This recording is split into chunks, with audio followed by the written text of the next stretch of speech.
一時計啊，6694財經啊，咁今日星期日，咁同大家講下關於一啲財經嘅消息或者係一啲資訊啦，分享啦，去片。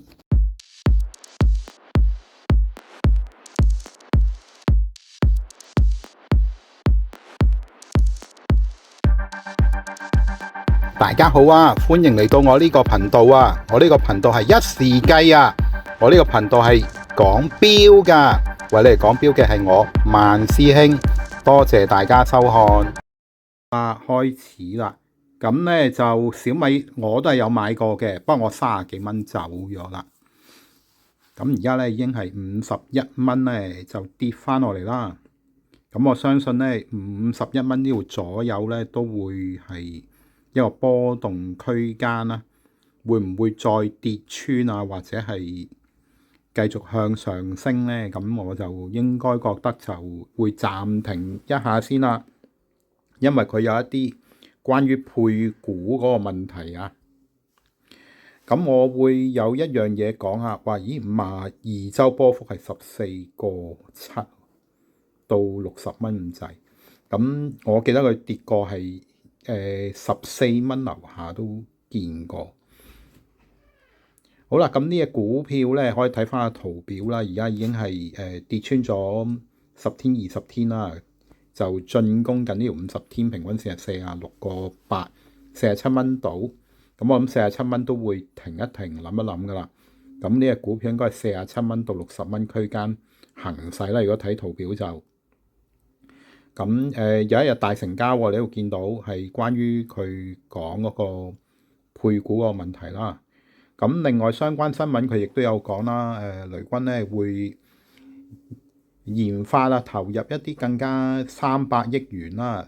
嗱，當一個人咧間公司啲錢多咗，唔係自己咧，講乜嘢都可以嘅講啊嘛，因為你真係揸住300億啊嘛，你講嘅，但係最後做唔做咧就會睇翻市場策略或者係會研究咗值唔值得放落去先放嘅，唔係話佢想放就放，因為你上市公司要披露。同埋有股東舉手嘅，但係佢有咁嘅錢就可以咁樣講咯。譬如如果間公司冇錢，你講啲嘢冇人會信。咁呢啲佢會咁講，咁講希望乜嘢咧？就係個股票價格可以托住一個高嘅位置啦，因為佢喺度配緊股啊嘛。佢想將個即係配股嗰陣時會更加多資金流入隻股票。繼續講埋啦，咁佢投放300億去研發啦，咁佢講咗希望托住嗰個價格可以配股成功，有好多人入嚟買佢嘅配股啦。咁買咗之後會點呢？個股價同公司方面會點呢？因為嗱，你配得股即係你想將而家個股價，因為而家股價好啊嘛，有50蚊左右，已經多佢上市係17蚊嘅喎，多成倍幾喎。咁樣用呢一個價格再配股，咪即係再將公司發行多一啲股票叫市場集資。咁集咗資對股價冇影響咧？嗱，對股價係有影響嘅短期，但係對公司有冇好處咧？係有好處嘅。嗱，公司係多咗更加多錢啦，而家多咗人去投資間公司，所以有啲朋友話配股唔好啊，或者咩？如果你繼續持有呢啲股票。咁股叫繼續去向上升得好啦，但係你個公司如果佢配咗股之後，亦都好多人去買入喎，唔係公司自己回購翻喎，即係佢配股如果冇人要，佢自己要食翻噶嘛。反而佢如果冇乜人去要佢嘅股票啦，或者係好冷淡啊，股東好冷淡，唔參與啦，唔再俾多啲錢啦。係啦，或者佢第二市場都冇人參與咧，咁間公司嘅下跌機會係大啲。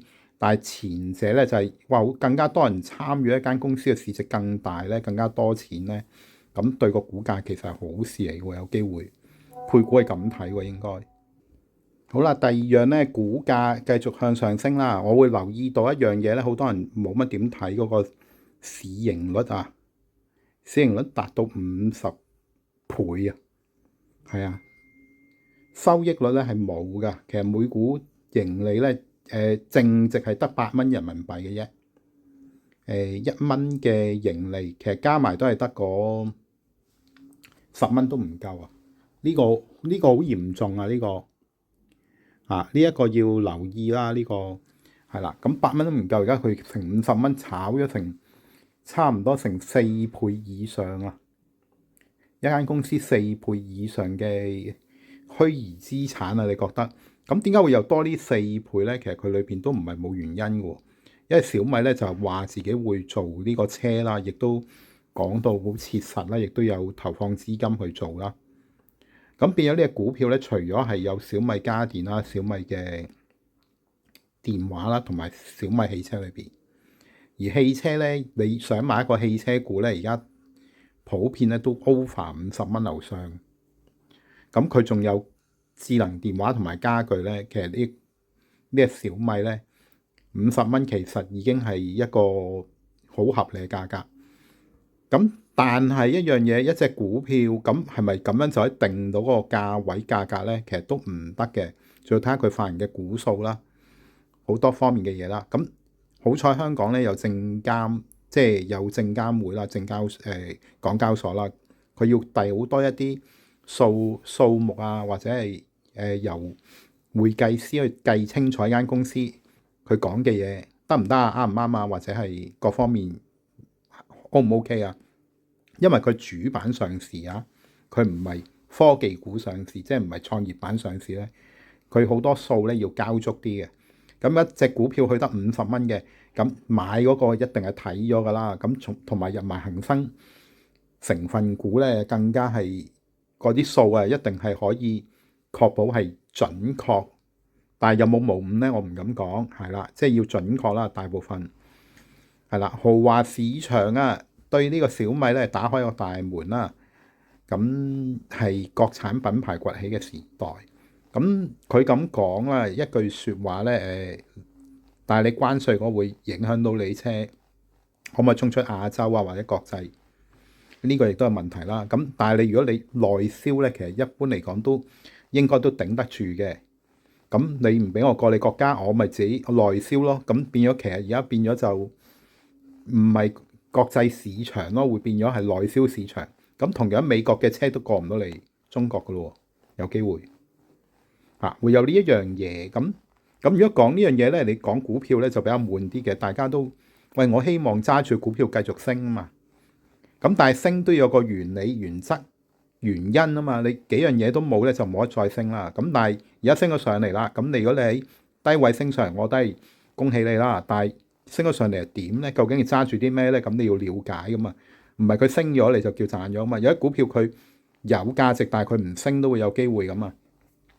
咁但係佢呢個係好貼啦，就升咗啦。因為佢同成分股有關，指數上升都要喺裏邊抽一啲股票咧上升嘅，未升嘅都要升埋嘅。咁香港恒生指數其實反映緊內地嘅經濟指數啦。咁但係就我覺得就好似如果講成分股有香港嘅氣息嘅股票咧，就比較少啲。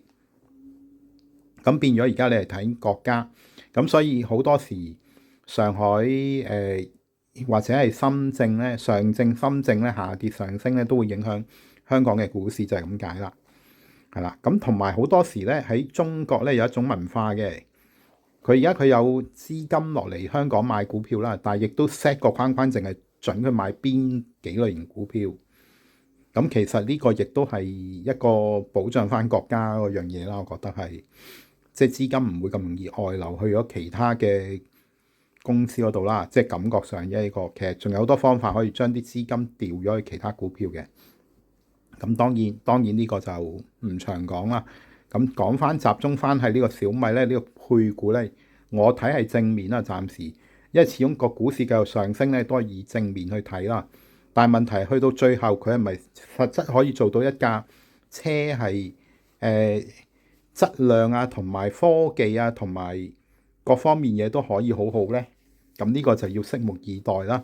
因為佢本身嗰個平台已經係可以做到佢想做嘅嘢，佢呢個平台可以做到嘅感覺上。例如我哋可以參考下喺呢個日本呢，三菱國際啦嚇，咁佢除咗有原子筆之外，仲有汽車啦、冷氣機、雪櫃啊，仲有一啲電子產品都有。嗱，咁小米而家佢行緊嗰樣嘢咧，就係似喺日本以前早期嗰啲公司啦，樣都做啲，樣都做啲，係啦。咁你做到咪做咯。咁但係做到之後咧，你可唔可以做到每一樣嘢都做得好咧？呢個亦都係未來嘅挑戰啦。可唔可以每一樣都做得好咧？有錢咪得咯，可以咁講。但係可以嘅咧，就最好就將所有嘅嘢係拆開，汽車還汽車，電話還電話，電視機或者係雪櫃嗰啲就分開，全部分開最好嘅。呢個我覺得。如果你同一品牌用同一個名咧，如果是但一樣嘢唔好咧，都會影響其他嘅銷售額啦。我建議就最好分拆嘅。咁到時如果佢分拆咧，咁佢亦都要分拆翻股票啦。咁就要將分拆得翻嚟嘅錢咧派翻俾而家現有嘅股東嘅，咁就唔會影響到個股價嘅。譬如你揸住50蚊嘅，佢分拆咗出嚟，你可以揸股票或者攞現金都走都得。即係到時。咁我相信呢個亦都係大戶啊，或者係投資者見到呢樣嘢咧，所以將啲資金流入呢個小米啦。咁希望佢喺將公司係拆開之後咧，更加多一啲新嘅概念啊，同埋未來嘅前景，令到嘅嗰個股價或者各方面繼續上升，或者你已經到時唔止係揸住一隻股票，係揸住3隻股票，都係同小米有關。我相信呢個就係未來嘅方向啊，好大機會添啊，仲會係咁，所以佢哋就而家趁佢50蚊嚇多4倍市盈率都會照要咗啦。因為到時分拆咗之後，嗰個就自然會調整翻比較啱嘅市盈率啦。